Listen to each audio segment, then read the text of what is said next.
আসসালামু আলাইকুম ছোট সোনামণিরা, আপনারা সবাই কেমন আছেন? আশা করি সবাই ভালো আছেন, সুস্থ আছেন এবং নিরাপদেই আছেন। শিমুল মেমোরিয়াল নসক স্কুল অ্যান্ড কলেজের কেজি শ্রেণীর গণিত ক্লাসে আপনাদের সবাইকে স্বাগত জানাচ্ছি। আমি সাবরিনা আইরিন সাথী। প্রতিদিন আপনাদের করোনা বিষয়ে কিছু না কিছু বলে থাকি।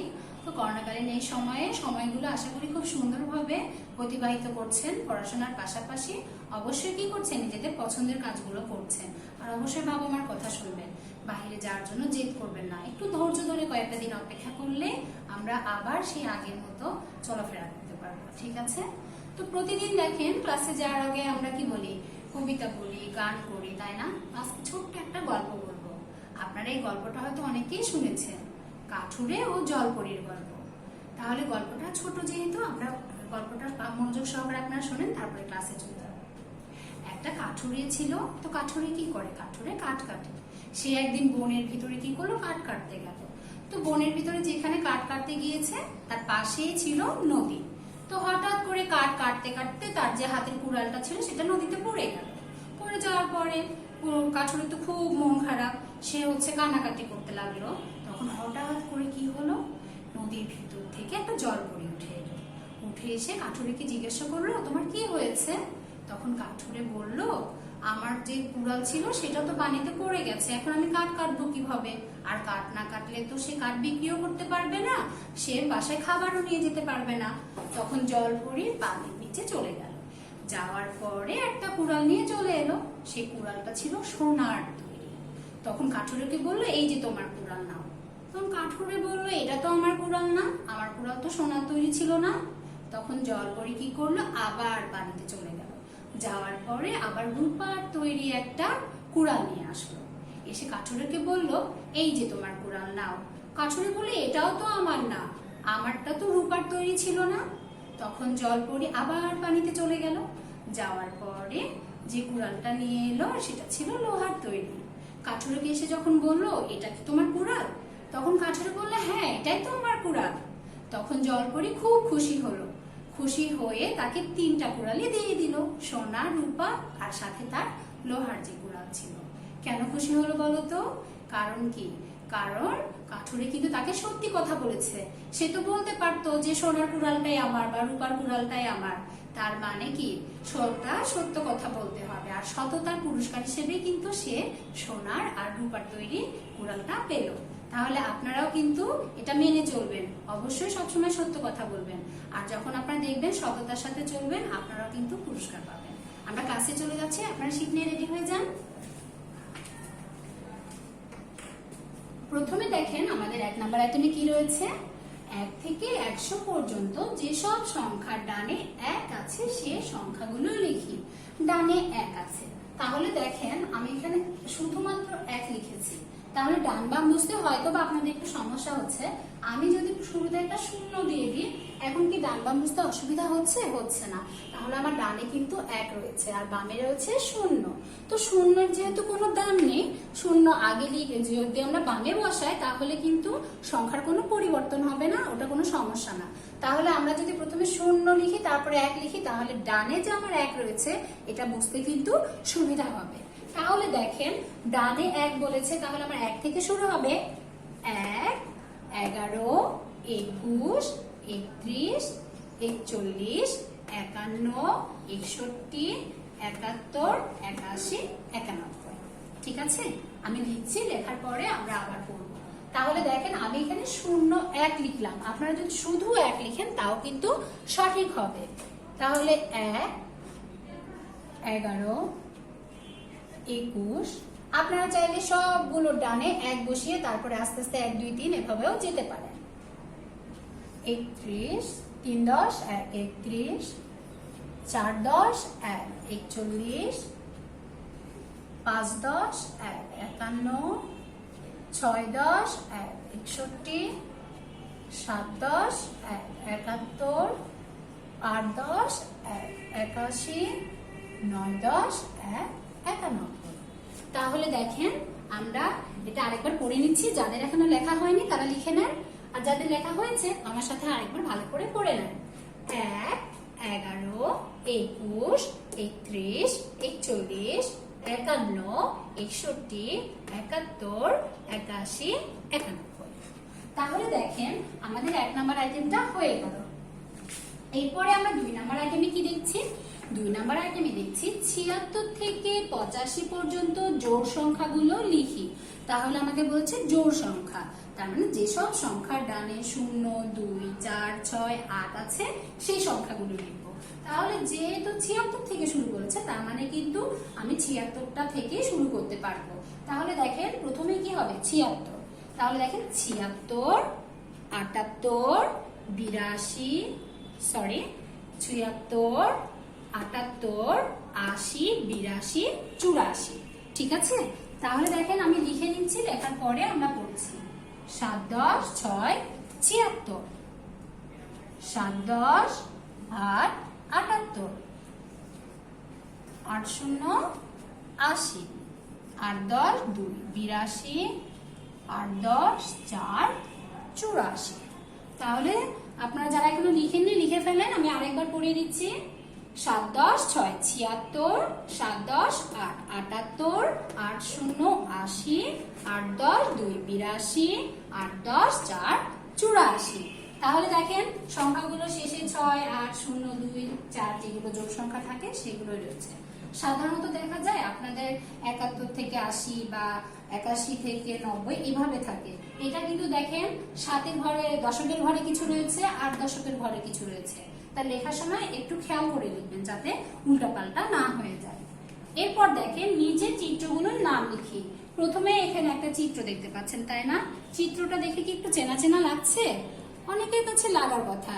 মামনি রুটি বানায় না? রুটি বানার বেলনের মতো লাগছে না দেখতে?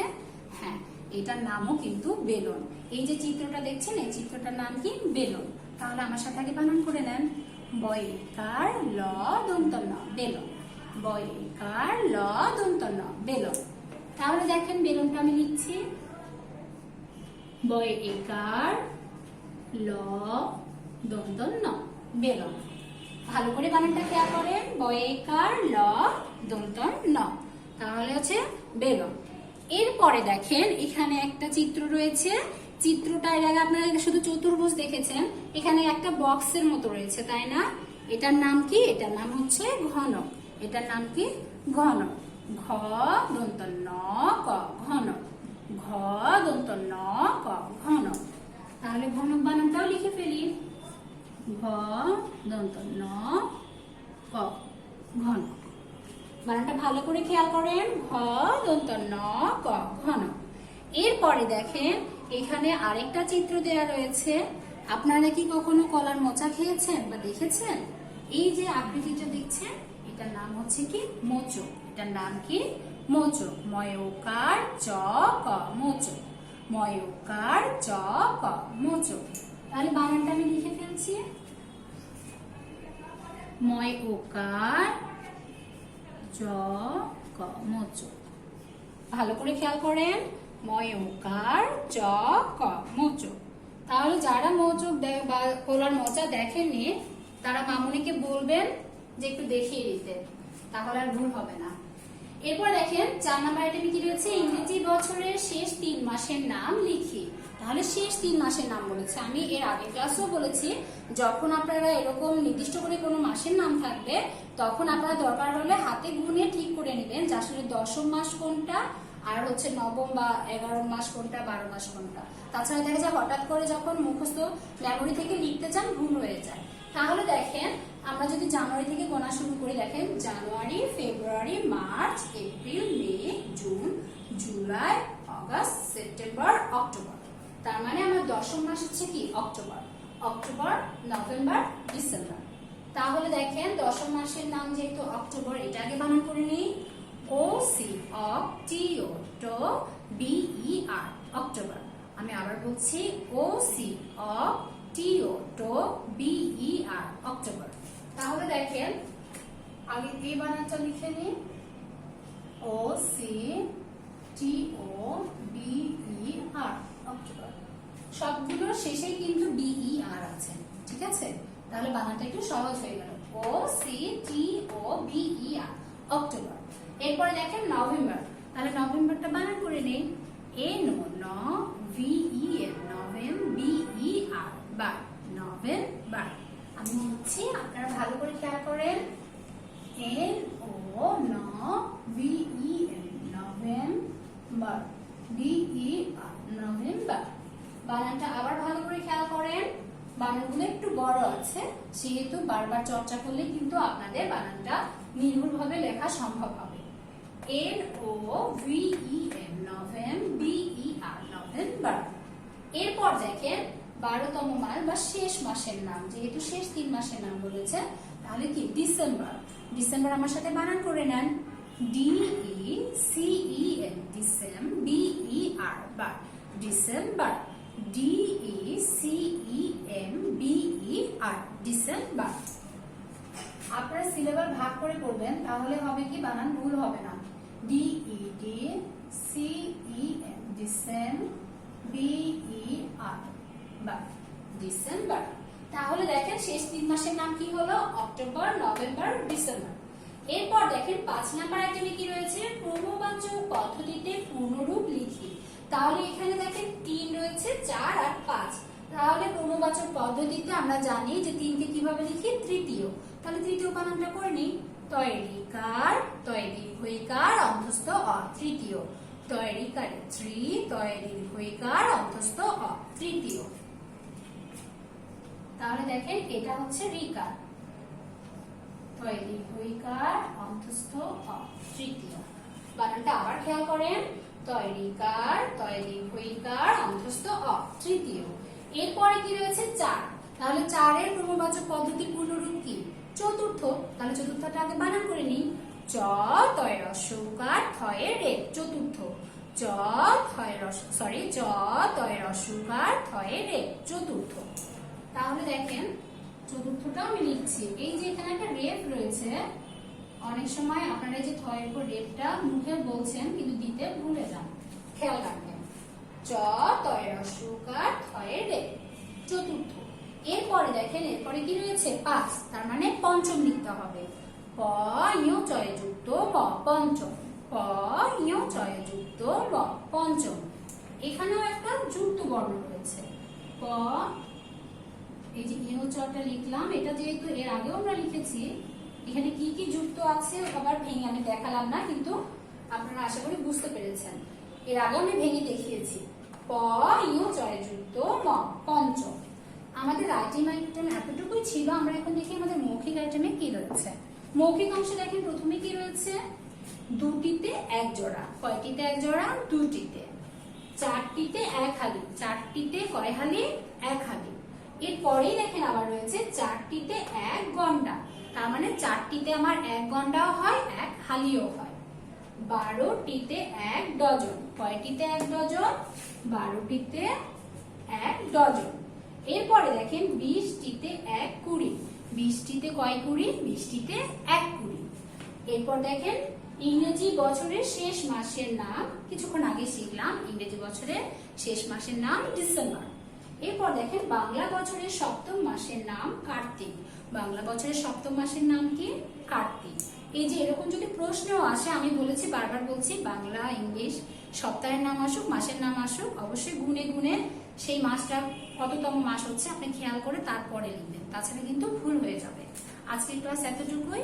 আশা করি মনোযোগ সহকারে ক্লাসটা দেখেছেন, শুনেছেন। আগামী ক্লাসের আমন্ত্রণ জানিয়ে আপনাদের সুস্থতা কামনা করে এখানেই শেষ করছি। আল্লাহ হাফেজ।